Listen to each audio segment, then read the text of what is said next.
just in case. Okay, so we're going to talk a little bit about resumes and cover letters. So how many of you guys already have at least something of a resume, like some form, whether it be kind of short or not? Here. Okay. Matt, do you have any form of resume that you've used before? Yeah. Okay. Does everyone have kind of like a rough draft of a cover letter that they've used before? No. The old one, but I want to throw it out. Yeah. So, you know, it does need to be updated every so often, but you should have at least a basic form kind of that you keep on hand. So the way most people just do it is they'll literally just look up a resume template or a cover letter template. And honestly, you guys are totally welcome to do that. Like if you find one that you like, you are welcome to use it. If you have Word on your computer, or if you go do it in the library, they actually do have some templates in here as well. I don't ever use Word. I always use Google Docs. So Is there a template for cover letters? We typically open it from a different kind of document. So yeah. file it. Oh yeah, you guys are so smart. See, I never use Word. I always just use Google Docs. So let's see where our resume template is. So agendas, it's going to be, yeah, resume samples or resumes and CVs. You know, you can, there's currently none available. That's rude.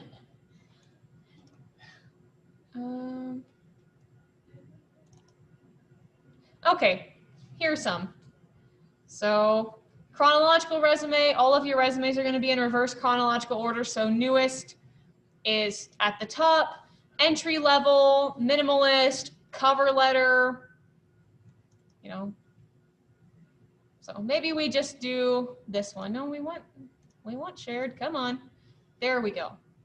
So your name, we'd say Kylie Becker. My address is, I don't actually want to put my address or my phone number down for you guys because I don't want you showing up at my house. But, you know, my email, kylie.becker@eac.edu. And, you know, I can just go through and I can fill this in. So dates, so I started here, I think it was 2017, you know. And please make sure you double check for typos.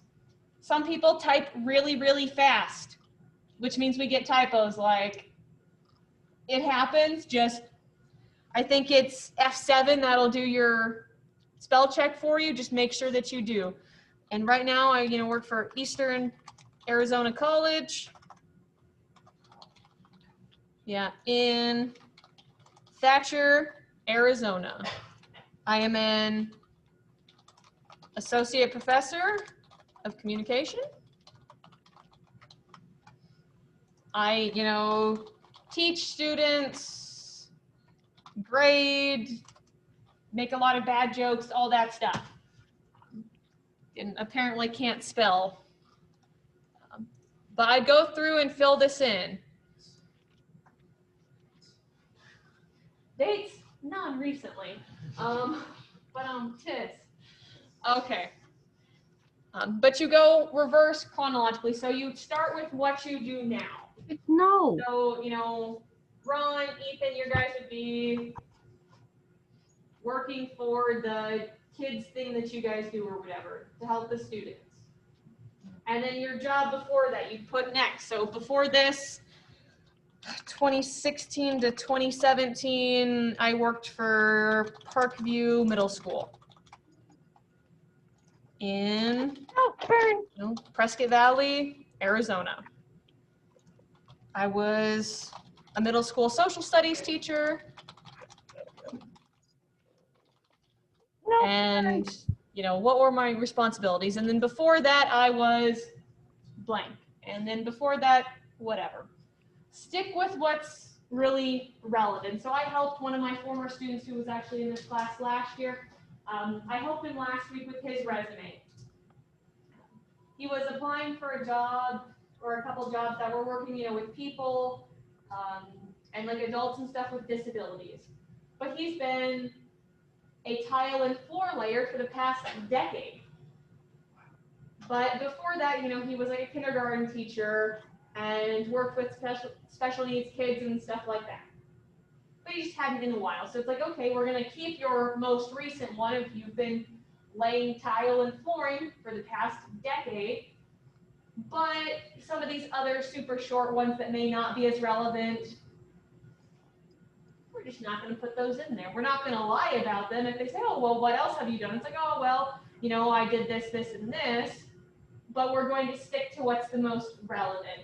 So if I'm applying for a teaching position, I'm probably not going to put the time in there when I was in college and worked at a gym and was a lifeguard, because if I'm applying to teach, they probably don't care about that. I'm going to put my teaching experience stuff. I mean, you should never lie on your resume, but if you tailor it down to what's specifically applicable for that position, then that's what you need to do. Question. Education.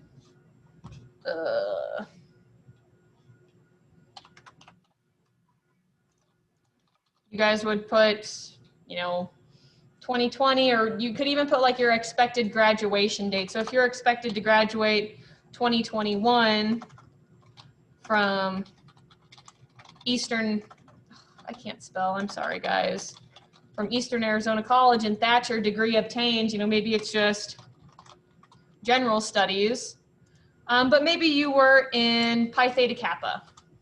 Maybe you were a scholarship recipient, or insert whatever here, or you were student council president or treasurer. Those are things you could put on there. Interest, that might not be quite as relevant for most jobs. Like if you're doing a CV for academics, then you put like your research interests, but none of you guys are at that point yet. So I have a question. and then you can even, if they say, list 3 references, then put 3 references, but you can also just put references available upon request. Most of the time you want to keep your resume to about 1 page. And hence why sometimes you just maybe don't put in every single little thing that you've done. So almost every job I applied for, they've asked for 3 references. Mm-hmm. I get the vibe that no one has ever contacted any of my references. Do people ever? They do. Okay. I feel like your job has a ton to do. Really? Yeah. So if they really like you as a candidate, then they'll tend to contact your references, or if they're planning on hiring you. Because I've been hired for all of these jobs, but Yeah, but then they might have already just known from the interview, it's like, no, we want him no matter what.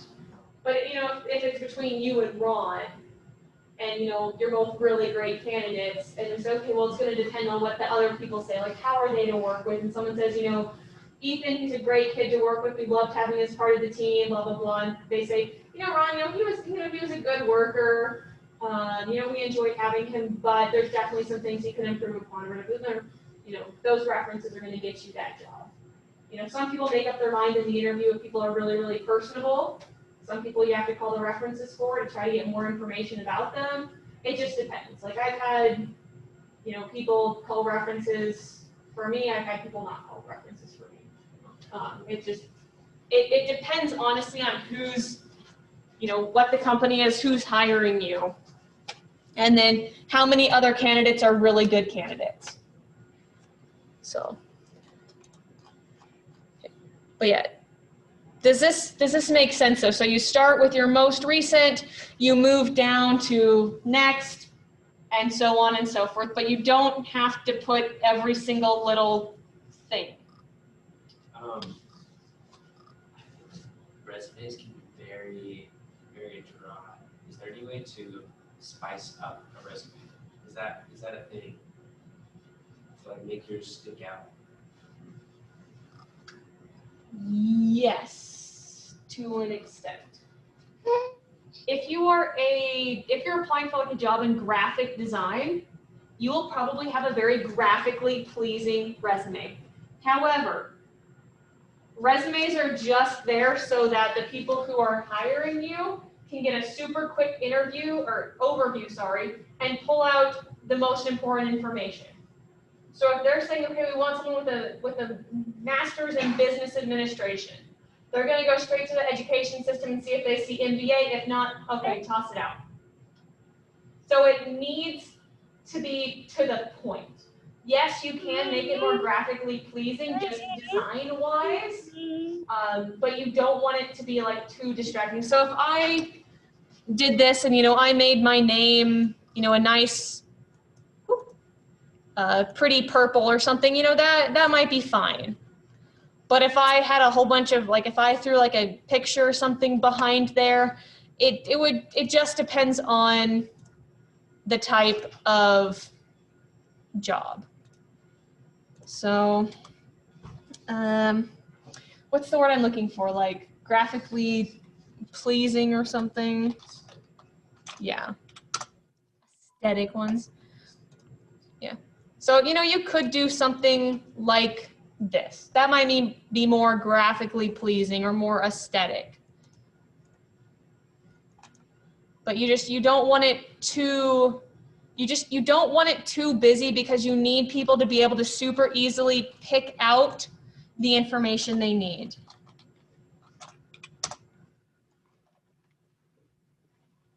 So, and also you should never put a picture of yourself on your resume. And why does it give you the option? If you have a job that asks for a picture of you, unless it's literally for like modeling or acting or something where you are going to be the face of something, that just no, like that's super creepy. Like it's super awkward. If they're like, oh, we're looking for an au pair for our kids, send a picture. It's like, no, you're about to get freaking kidnapped. You don't. And also they can use that to like discriminate against you if we say, okay, well, we're not going to hire redheads. Sorry, Ron, we just don't want you as part of our company. We don't think that's okay.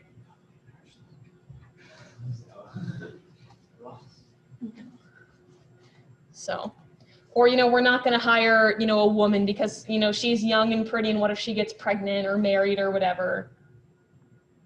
So, yeah, there's a lot of these cute ones that have pictures.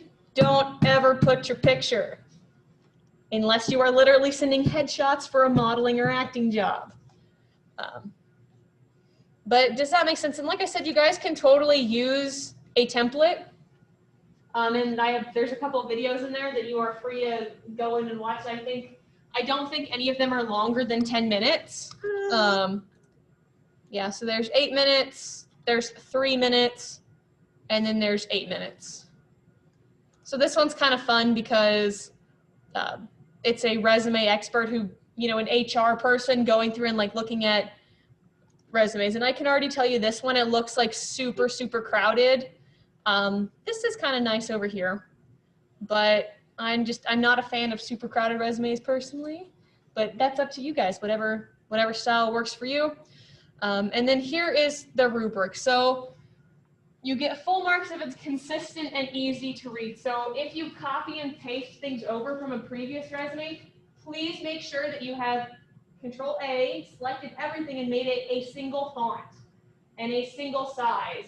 And then go through again and like read bold things, make things, a slightly bigger font as necessary, but just make sure that it's consistent. It's appropriate length. 3 pages is not an appropriate resume length. That is way too long. So we're aiming for a page to a page and a half. I feel like it'd be inconvenient for someone flipping through a bunch of resumes to have more than 1 page. Yes, it is very inconvenient. So if if it's 1 page and your references go over onto the next page, that's fine. Especially, you guys are still young. You may not have a lot of work experience. So, 1 page, 1.5 page, that's fine. But for someone like my mother who's been in the workforce for, almost 30 years, and has a lot of professional experience. Her resume is about 2.5 pages. But she's also applying for very different types of jobs than people are, right out of high school and right out of college. Your content, so you have your education section, you have your experience section. Oh God, that's ugly. And a complete list of skills. So for you guys, your education might be the most relevant thing about you if you haven't had a lot of job experience. So you'd put your education on the top. For me, I have over 5 years of teaching experience, so I would probably put my teaching experience at the top. But it just depends on what's most relevant to you. If you have a lot of certifications, like if you're CPR certified and early childhood certified and so on and so forth, then maybe you'd put those at the top. It just depends on what is most relevant. Do you have no spelling and grammar errors? I have definitely spelt my name wrong on resumes before. It's really embarrassing. Please make sure you spell your own name right.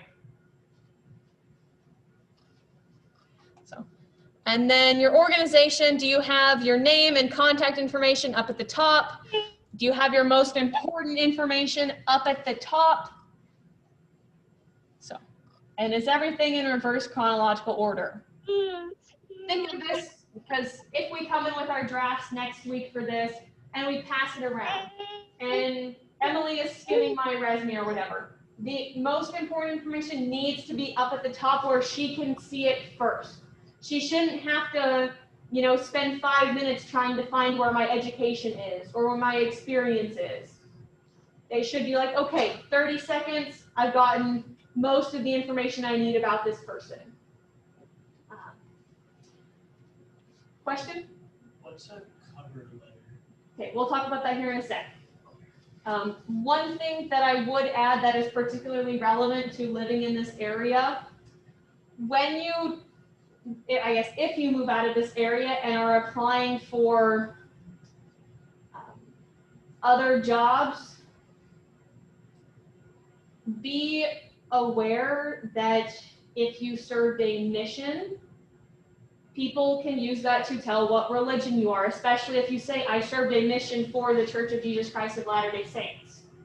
You might want to reword that into something of, I did a service mission for my church over 2 years or whatever. Talking to a guy who's been working to get into med school for 2 years, actually that's something they discriminated against because of white males. They don't want white males in med school anymore. They want, or at least it's not that they don't want them, but they want other people more. And therefore, they're like, that was specifically a bad thing that he'd been putting on his resume for the last 2 years. So he changed that, and he's in medical school. Yeah, and it is. Maybe it's a conscious bias where they say, we need people, we need more diverse people, but it's probably for the best to not have anything specifically religious or relating to a single one. If you say you served a service mission, that's very fun, but I wouldn't say specifically for the Church of Jesus Christ of Latter-day Saints or for the Catholic Church or for Pentecostals or insert whatever here. Because you should use your volunteer service because it definitely counts, but I would just be very careful about how you word it. So. Should we give our resume and cover letter to the interviewer? I would. Okay. I mean, I would, because that's just kind of like general practice. You come in with a copy in case you want to reference it or in case they ask for an extra copy at the end of it.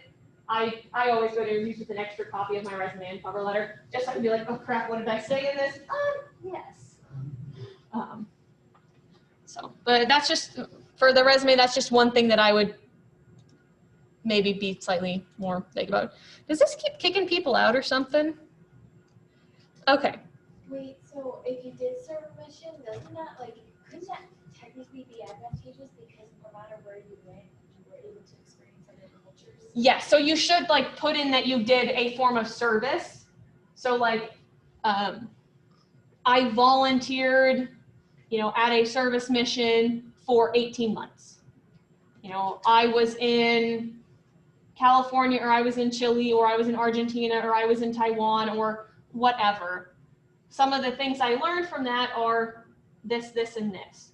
But I would just leave anything specifically naming a specific church out of it. Would Because it if I be, say, okay, well, Ron, I'm going to use an example again. Okay, well, Ron served a mission with the Church of Jesus Christ of Latter-day Saints. Ron is a Mormon. I know from, experience and history that they tend to have a lot of kids. Maybe I don't want to hire Ron because I think he's going to be out a lot taking kids to doctor's appointments. So many kids. I know, like all 12 of them. Yeah. It's a lot. Yeah. I mean, people do it and, they survive, but it's just one of those things, like definitely put the service in there and what you learn from it. I would just be careful about specifically naming things because you never know who your interviewer is going to be. so if you were looking for a job within that specific organization, then would it be appropriate to state your religion? Most people know somebody that went on a mission. Yeah, especially in this area. Like it, Especially when you say 2 years or 8 right. years. Yeah. They know what that is. Yeah. But it's just one of those things that you don't want to give them something to discriminate against you with. And if they say, okay, well, can you tell me about your experience doing the service? You could say, well, I improved my customer-facing skills by going out and talking to a variety of different people who, spoke different languages, were religious and racial diversity. I served by helping dig a well or by doing these specific projects or insert whatever here. So, but if they say, oh, did you, serve a mission for the LDS church, technically they can't ask you about religion. It's an illegal interview question. Because what if you're ex-Mormon? Say I prefer not to answer. Yeah, you could say, I prefer not to answer that, or you could even just say yes or no, but my religion will not interfere with my work or whatever. It's just one of those things that you just got to be a little careful about it. It's like I said, you don't know who you're interviewing with, and you don't know if they're going to say that, oh, that's a great thing that you're LDS, or oh, that's a terrible thing. So it's just best to protect yourself. Okay. Cover letters.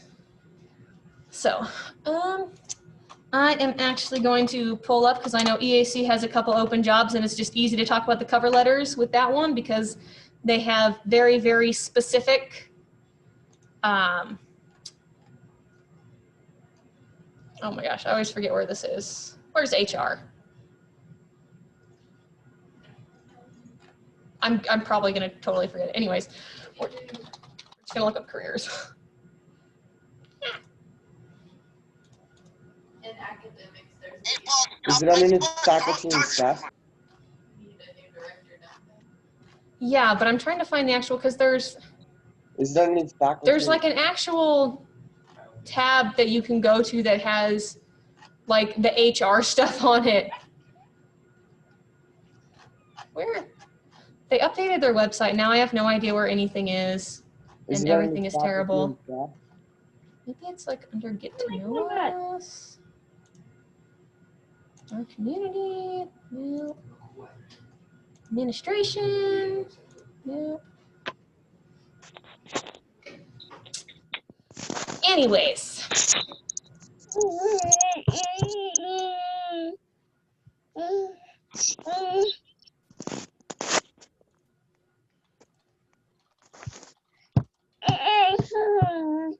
There we go. Okay. Yeah, so let's pull open this Director of Library Services. And because I know a lot about libraries. Okay. So you have to turn in a cover letter for this. So applicants should send a letter of application addressing each of the required and preferred qualifications. So that is going to be your cover letter, your letter of application. Honestly, the easiest way to do a cover letter is literally just copy those preferred or required oh my gosh, that is an ugly paste. So required, where is our preferred? Okay. want to make sure that it looks all nice and beautiful, or at least sufficient that you can read and address each point. And it said to address every single required and preferred qualification. And honestly, that means for this particular one, the cover letter is going to be probably a little long, but you know, if you have to address everyone, most of the time, it's just going to be like some of these, like a pretty short required qualification, but it's always a good idea to address every single one of those. So if we, so we could just go down here and say, you know, I received my MLS from, you know, University of Nebraska, Omaha in 2015.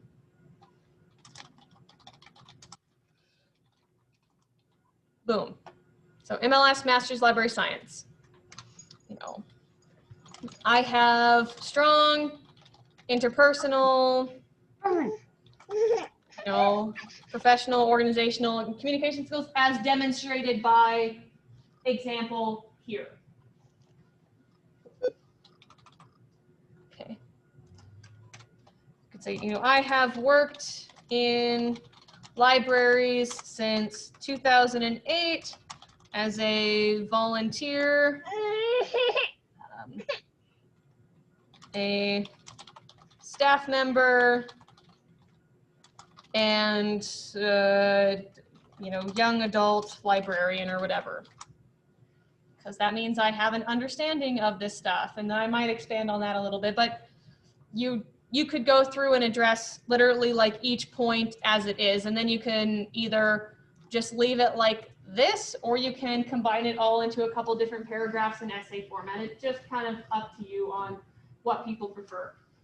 I kind of like, personally, for my stuff, I like this because I like kind of the bullet point and saying, okay, boom, this is the point I have to address. Here's my answer. Okay, next bullet point. Okay, I'll address that. And then it's really easy for them to say, okay, well, here's all the 5 bullet points that we put down. Okay, they got it. So we'll put them in the for further consideration pile, or they didn't address all these, we're going to toss them out.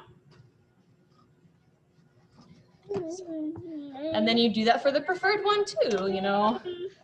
You'd say, you know, University of Nebraska, Omaha is an ALA accredited program. Blah, blah, blah, blah, blah. So, but it's,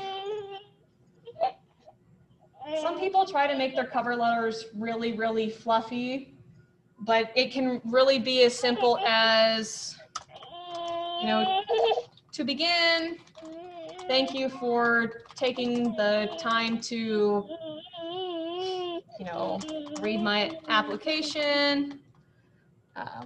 Below, I have outlined my qualifications and experiences. If you have any questions, please feel free to contact me, blah, blah, blah, blah, blah.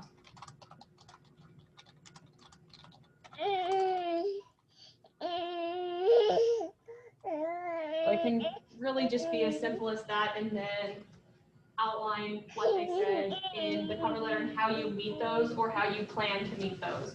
Because you could even say, you know, if I don't have one of these preferred qualifications, I could say, you know, while I have never used Koha as my library used insert whatever here, I am a quick learner and am, you know, excited about the possibility of learning how to use this new system. So, does that make a little sense, Joe? Okay. They also have like pretty general cover letter templates that you can put your information. That's what Yes. I used before, like fill in my information and they get directed towards the job. Yeah, the specific person and the specific job. Yes, you can do that. Some will want something more specific like this, but yes, there are definitely cover letter templates that you can just import and use those. It just depends on the type of job you're applying for. If you're applying for a, highly professional position like this is, where you have to have multiple years of experience, it's director level, you're probably gonna have to do one like this. If it's more of an entry level job, like you wanna be a teacher's aide or something like that, the more general one where it's just, you address the specific person. So our HR director is Lori Avila, you'd say, dear Lori Avila, blah, blah, blah, blah. So I can throw in some cover letter videos and stuff too and talk about it a little more.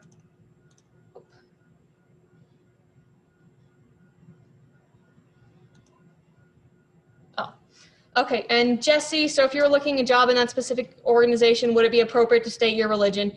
If it's a bona fide job qualification, then yes. So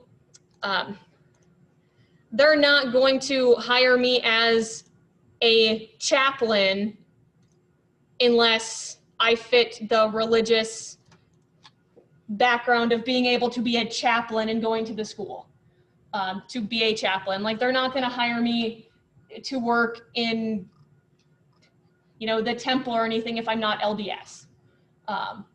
So I don't even know if there are jobs in it, obviously, but,